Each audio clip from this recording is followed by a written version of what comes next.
किताब को लेकर विवाद खड़ा किया गया है इस बार उमर खालिद की। नहीं, ये तो गलत बात है ना। वो पीएचडी की थीसिस है, जेएनयू ने सबमिट करवाया है।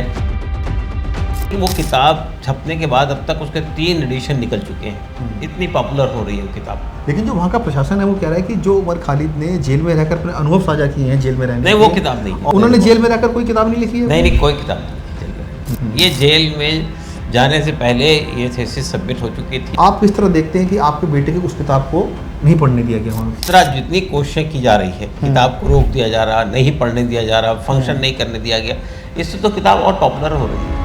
उमर खालिद पिछले कई सालों से जेल में हैं और जमानत पर अभी रिहा नहीं हो पाए हैं, जेल में बंद है। उम्मीद आपको अभी बची हुई है? नहीं, देखिए, असल में हमारा परिवार पूरा एक्टिविस्ट परिवार है और हम ये मान के चलते थे कि उमर खालिद जो जिस रास्ते पे चल रहे हैं उसमें और जिस तरह का हमारा आज की सरकार है उसमें ये टॉलरेट नहीं करेगी और जेल जा सकते हैं, और वो हुआ जो होना था। नमस्कार, मेरा नाम है जितेंद्र चौहान और आप देख रहे हैं शिट मिरर हिंदी। जेएनयू लगातार विवादों का केंद्र बनता रहता है। हालांकि जेएनयू देश की सबसे प्रतिष्ठित यूनिवर्सिटी है और हज़ारों की संख्या में छात्र वहाँ से पढ़कर निकलते हैं, लेकिन जेएनयू अक्सर विवादों में रहता है। एक नया विवाद खड़ा करा गया है। हालांकि वो विवाद के नाम पर कहें तो बड़ा शर्मिंदगी सी महसूस होती है, क्योंकि जो विवाद इस बार खड़ा किया गया है वो एक पुस्तक के पढ़ाई को लेकर किया गया है। अब वो किताब किसकी थी?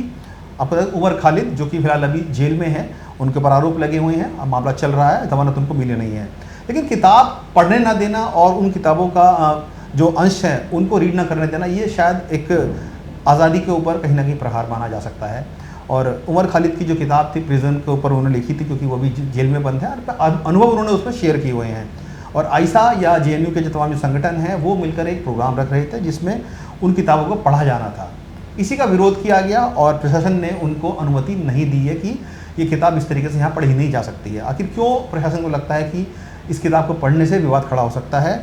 और प्रशासन का कहना है कि जो अंदर जेएनयू कैंपस के हालात हैं वो बिगड़ सकते थे। साबरमती ढाबे पर उन्होंने प्रयास जरूर किया, लेकिन वहाँ पर भी उनको रोक लिया गया है।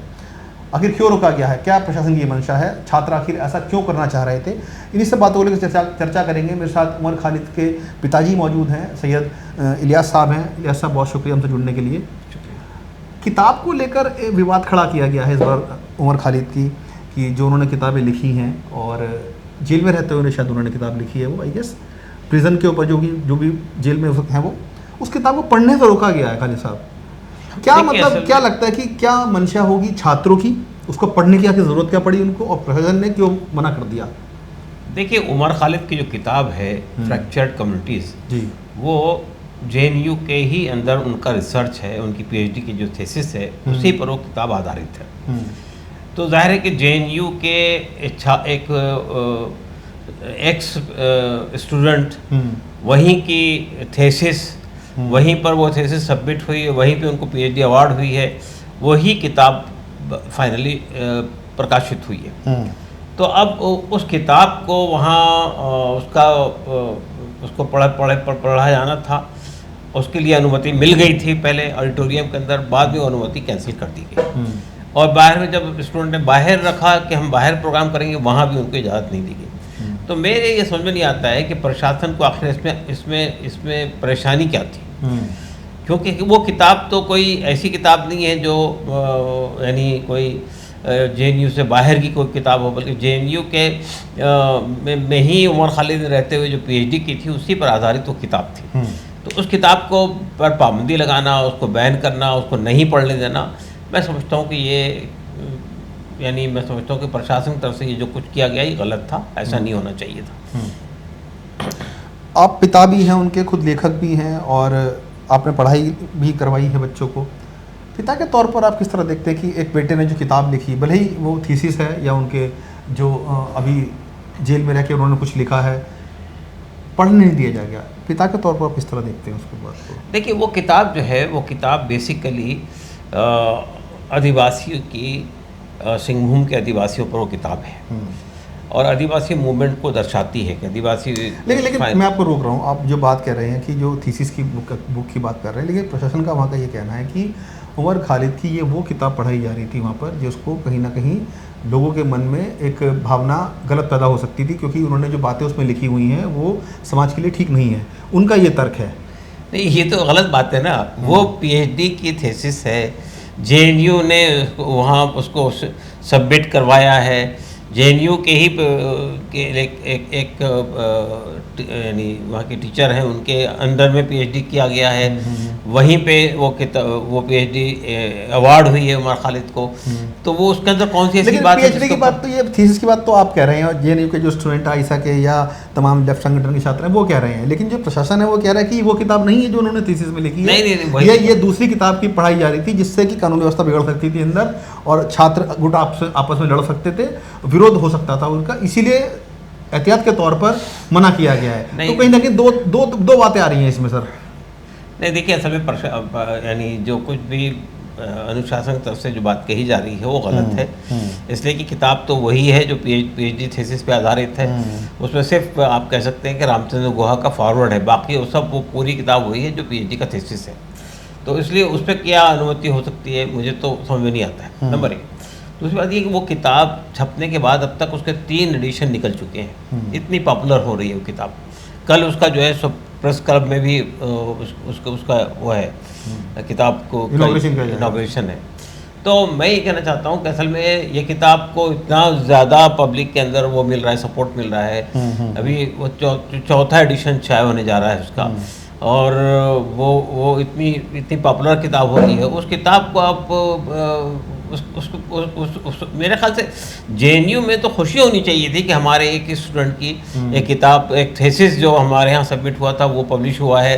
तो उसको तो यानी वहाँ के एस्टेब्लिशमेंट को वहाँ की सराहना करनी चाहिए थी, सराहना करनी चाहिए। लेकिन उसमें बात यही निकल कर आ रही है, आप जो बात कह रहे हैं कि उनकी अपनी थीसिस की किताब, मैं फिर आपसे दोहरा रहा हूँ, लेकिन जो वहाँ का प्रशासन है वो कह रहा है कि जो उमर खालिद ने जेल में रहकर अपने अनुभव साझा किए हैं जेल में रहने, नहीं, वो किताब नहीं है।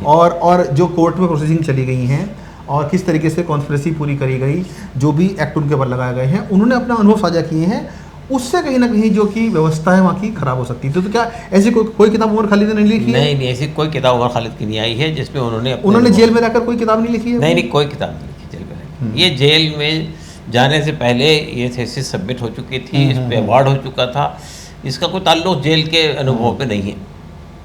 ये किताब तो उनकी पहले की थीसिस है जो सबमिट हुई थी जेएनयू में, पीएचडी अवार्ड हुई उसके ऊपर में, वही किताब है जो स्टॉक मार्केट में आ रही है। लेकिन चलिए अगर मान भी ली जाए कि वही किताब है जो थीसिस में उन्होंने लिखी है, और भले जेल में की बात नहीं की गई हो, लेकिन उनकी अपनी किताब को जो कि आप बता रहे हैं कि थीसिस के तौर पर उन्होंने यूज़ की थी, पीएचडी में अवार्ड की गई है, उस किताब को जेएनयू कैंपस में ही ना प्रसारित करने देना, रोक देना, लेकिन वो प्रॉपर्टी तो जेएनयू की है ना, एक तरीके से सबमिट उन्होंने की हुई है।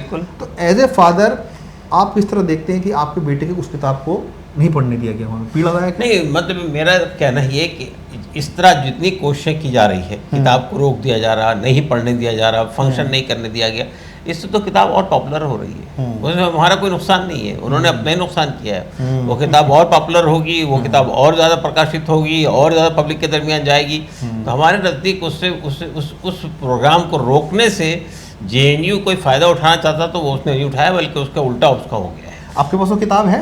किताब है मेरे पास घर पे। अभी है इधर? भी घर पे है, यहाँ नहीं है। चलिए, अगर यहाँ होती तो हम उसको जरूर अपने दर्शकों को दिखाते हैं क्या है क्या नहीं है। लेकिन लिया साहब, आप जो बता रहे हैं कि फ़ायदा ही हुआ है, कहते हैं कि नेगेटिव पब्लिसिटी भी कहीं ना कहीं अच्छी पब्लिसिटी होती है। क्या आपको लगता है कि ये नेगेटिव पब्लिसिटी मिल गई? नहीं, बिल्कुल मिल रही है। जितना आप विरोध करेंगे उतना ही ज़्यादा पब्लिसिटी मिलेगी, और ऐसा ही हो रहा है।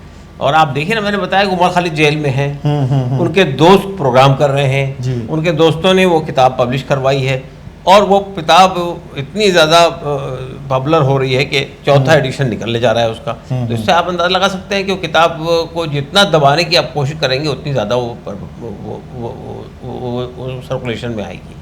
और बहरहाल मैं ये कहना चाहता हूँ कि असल में हमारे ही देश के आदिवासी सेक्शन के ऊपर उसकी जो सिचुएशन थी सिंहभूम के इलाके की अंग्रेज़ों के ज़माने में, उसको दर्शाती है वो किताब। और आदिवासियों के अंदर जो मूवमेंट्स हैं, जो उनका प्रोटेस्ट का तरीक़ा है, जो उनकी अपनी बात, अपनी चीज़ों को रखने का जो तरीक़ा होता था, वो सब चीज़ों पर में एक्सक्लूसिव रिपोर्ट है वो। तो मेरे ख्याल से वो किताब तो हमारे देश के आदिवासी वर्ग को समझने के अंदर एक बहुत बड़ा वो एक बहुत बड़ा फैक्टर है वो किताब। खालिद साहब, चूँकि उमर खालिद पिछले कई सालों से जेल में हैं और जमानत पर अभी रिहा नहीं हो पाए हैं, जेल में बंद हैं। इतने लंबे कानूनी इंतज़ार के बाद, जमानत याचिकाओं के लगातार टलने के बाद, क्या उम्मीद आपको अभी भी बची हुई है? देखिए, असल में हमारे पास में जब भी कोई मसला खड़ा होता है तो आखिरी सहारा जो है वो जुडिशरी होती है। अब अगर आप जुडिशरी से मायूस हो जाएंगे तो उसके बाद फिर कोई और रास्ता नहीं बचता है। क्योंकि जुडिशरी से देखिए जमानत मिल नहीं रही है। नहीं तो देखिए, मसला ये कि कब तक नहीं मिलेगी जमानत। तो पिछली बार जुडिशरी ने ये कहा था कि जो ट्रायल नहीं शुरू हुआ है वो ट्रायल शुरू हो जाए, विटनेसेस क्रॉस एग्जामिनेशन शुरू हो जाए, उसके बाद 1 साल के बाद एप्लीकेशन डाली जा सकती है। उसके बाद खुद सुप्रीम कोर्ट की एक बेंच ने इस फैसले पर आपत्ति जताई थी और उसकी वजह से अब वो लार्जर बेंच में चला गया इशू। तो मतलब ये कितना आसान नहीं है कि आप कह रहे हैं कि भाई हम नहीं देंगे तो कोई और दूसरी बेंच का देना चाहिए। जब आप ये कहते हैं कि bail is the rule, jail is the exception, जब आप कहते हैं कि हर आदमी को बेल दी गई है, जब आप ये कहते हैं कि नजीब के केस में आप जब ये कहते हैं कि यूएपीए के अंदर भी अगर ट्रायल शुरू होने में देर है तो अभिव्यक्ति की आज़ादी पर उनको जमानत मिलनी चाहिए। तो हमें उम्मीद है कि आज नहीं तो कल, कल नहीं तो परसों में जमानत मिलेगी। अब फिर हमने हाई कोर्ट में डाला है मैटर और हाई कोर्ट में 27 अगस्त को उसकी सुनवाई है। देखते हैं, वहाँ नहीं होता, हम सुप्रीम कोर्ट फिर दोबारा जाएंगे। आपको क्या लगता है सर कि चूँकि देखिए उमर खालिद जेल में है, लेकिन छात्रों का बहुत सपोर्ट उनको मिला है और तमाम जो जेएनयू के छात्र संगठन हैं वो उनका सपोर्ट उनको मिलता रहा है, बहुत सारे लेफ्ट संगठनों का समर्थन मिलता रहा है, बहुत सारे बड़े बड़े वकीलों का समर्थन मिलता रहा है, लेकिन उमर खालिद को ज़मानत नहीं मिल पाई। आपने कहा कि 27 तारीख को उसकी डेट है। दूसरे जो इस तरह के लोग जो आपका समर्थन कर रहे हैं, मोटिवेशन मिलती है आपको, शक्ति मिलती है कि हाँ हम जो लड़ाई लड़ रहे हैं, सच और झूठ की लड़ाई जो भी है चाहे कोर्ट में वो प्रूफ होगा, लेकिन आपको ज़हनी तौर पर इत्मीनान मिलता है उस चीज़ का? नहीं, बिल्कुल मिलता है। हमें तो इतने फ़ोन आते हैं मुख्तलिफ़ लोगों से, तो हमें तो ये उम्मीद है कि भाई फ़ैसला आएगा। कब तक आप टाल सकते हैं, कब तक आप टाल सकते हैं? बहरहाल आपको देना पड़ेगा कभी ना कभी फैसला। और जो सपोर्ट हमको मिल रहा है वो बहुत ही एक्स्ट्राऑर्डिनरी सपोर्ट है जो हर जगह से मिल रहा है। अब आप मुझे बताइए, अभी काकरोच जनता पार्टी का प्रोग्राम था, उसमें भी कई बार उमर खालिद की बात हुई है। अभी वहाँ झारखंड में प्रोग्राम हो रहा है, वहाँ भी उमर खालिद, उसका विरोध भी हालांकि बहुत हुआ था, क्योंकि वो जो प्रोटेस्ट था कि वो नीट को लेकर था। लोगों का ये कहना था कि उमर खालिद का नाम यहाँ क्यों लिया जा रहा है, छात्र संगठन यहाँ क्यों आ रहे हैं। देखिए वो उसको गलत तरीके से नहीं कह रहा, लेकिन जो वो पूरा प्रोटेस्ट जो भी कह रहे हो, इसके बावजूद भी उमर खालिद का नाम लिया गया, यहाँ भी लिया गया, झारखंड में भी लिया गया। तो बहरहाल आप उमर खालिद को अवॉइड नहीं कर सकते। उमर खालिद एक नाम हो गया है देश के अंदर, बड़ा नाम हो गया है। आप चाहे कितनी उसकी मुखालिफत करें, लेकिन बिल आखिर वो बाहर आएगा और अपनी जो उसकी पॉलिटिकल एक्टिविज्म था वो कंटिन्यू करेगा। आपके परिवार में और भी उमर खालिद के भाई बहन भी होंगे, उनकी माता जी भी हैं।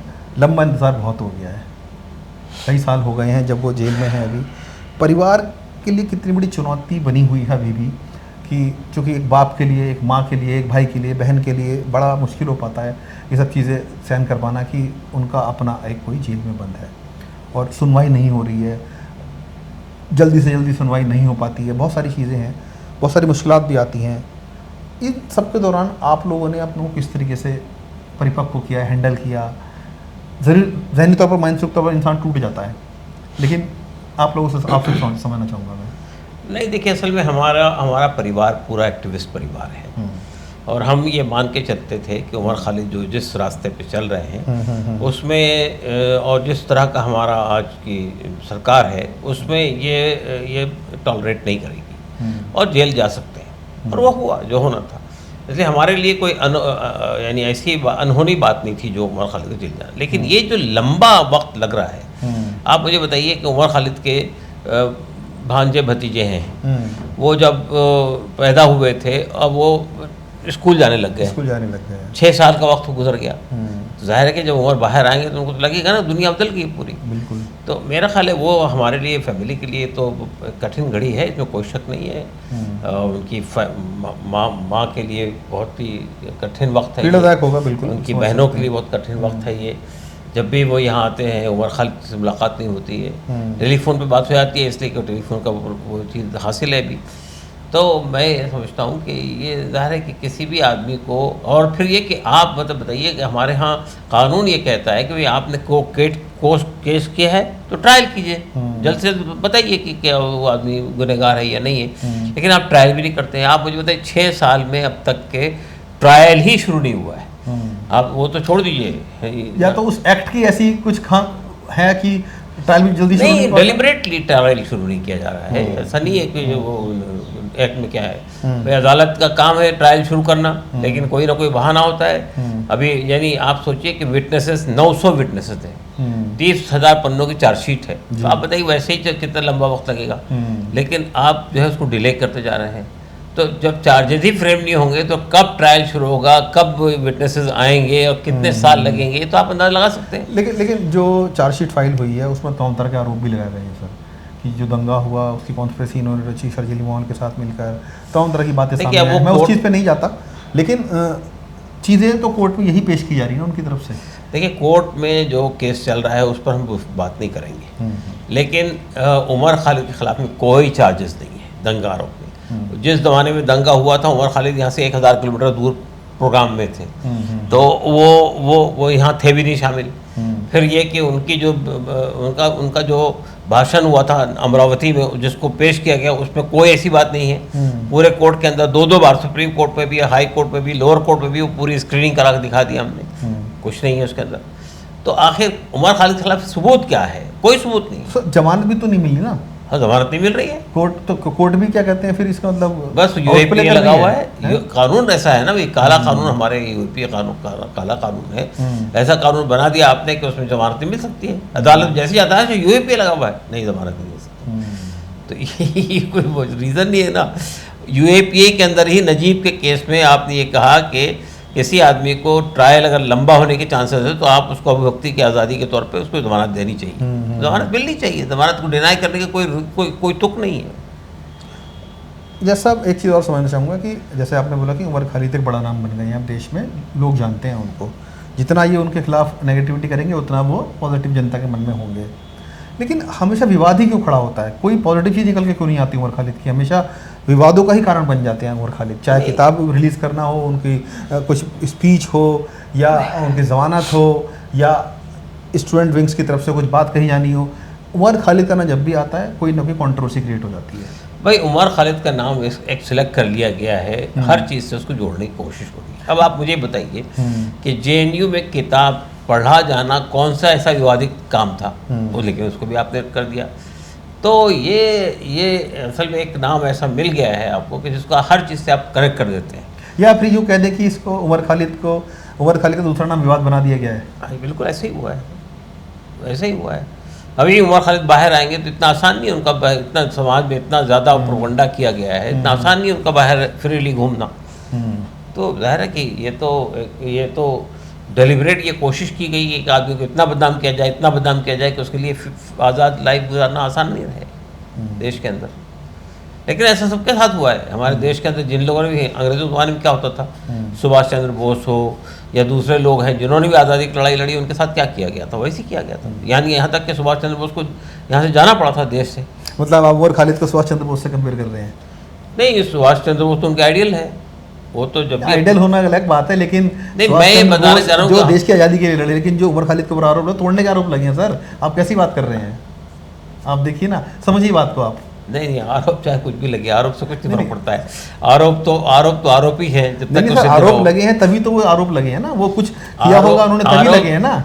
आप सुभाष चंद्र बोस जी को उनसे कनेक्ट कर रहे हैं, वो ठीक नहीं है। सुनिए, हम तो कनेक्ट करेंगे। अरे भाई आप डिनाई करिए। भाई सवाल ही पैदा होता है, जो आदमी गांधी जी को, सुभाष चंद्र बोस को अपना आइडियल मान के चलता हो, उस वो मैं ये कहना चाहता हूँ कि हमारे देश में जिन लोगों ने भी आज़ादी की लड़ाई लड़ी उन पर भी इसी तरह के आरोप लगे हैं। तो आरोप लगना जो है ये कोई आरोप नहीं होता है। आरोप जब तक सिद्ध ना हो अदालत के अंदर उस वक्त तक कोई बिल्कुल सही बात है। आरोप जब तक सिद्ध ना हो तब तक कोई आरोपी पूरी तरीके से बन नहीं जाता है। और यही उमर खालिद के केस में हो रहा है कि आरोप बहुत सारे लगे हुए हैं उनके ऊपर, लेकिन अभी तक वो निर्णय नहीं पहुंचा है। लेकिन जैसा कि इलियास साहब ने बताया है कि उमर खालिद जो एक नाम है पूरे देश में, जाना पहचाना जा रहा है, लेकिन कहीं ना कहीं विवाद के तौर पर उनको ज़्यादा तरजीह दी जा रही है, ताकि लोग कहीं ना कहीं एक पहचान बनाते हैं उनकी। लेकिन एक बार रूल इन्होंने कही है कि पुस्तक को रिलीज़ ना कर देना, ना पढ़ने देना वहाँ पर, ये अपने आप में सवाल खड़े करता है कि आखिर ऐसा उसमें पुस्तक में क्या है, क्योंकि थीसिस उन्होंने जो खुद लिखा है जेएनयू में रहते हुए, अपनी पढ़ाई करते हुए, उसी को अगर पढ़ने नहीं दिया जा रहा है तो कहीं ना कहीं ये पीड़ादायक है उनके लिए भी और तमाम उन साथी छात्रों के लिए भी जो उनके साथ रहे हैं और जेएनयू में अभी भी रहते हैं। हालांकि मसला लगातार बढ़ रहा है, देखना होगा कि क्या छात्र अपनी मांग पर आगे भी इस पुस्तक को कहीं और रिलीज़ करने का प्रयास करते हैं। तब तक के लिए देखते रहिए स्टेट मिरर।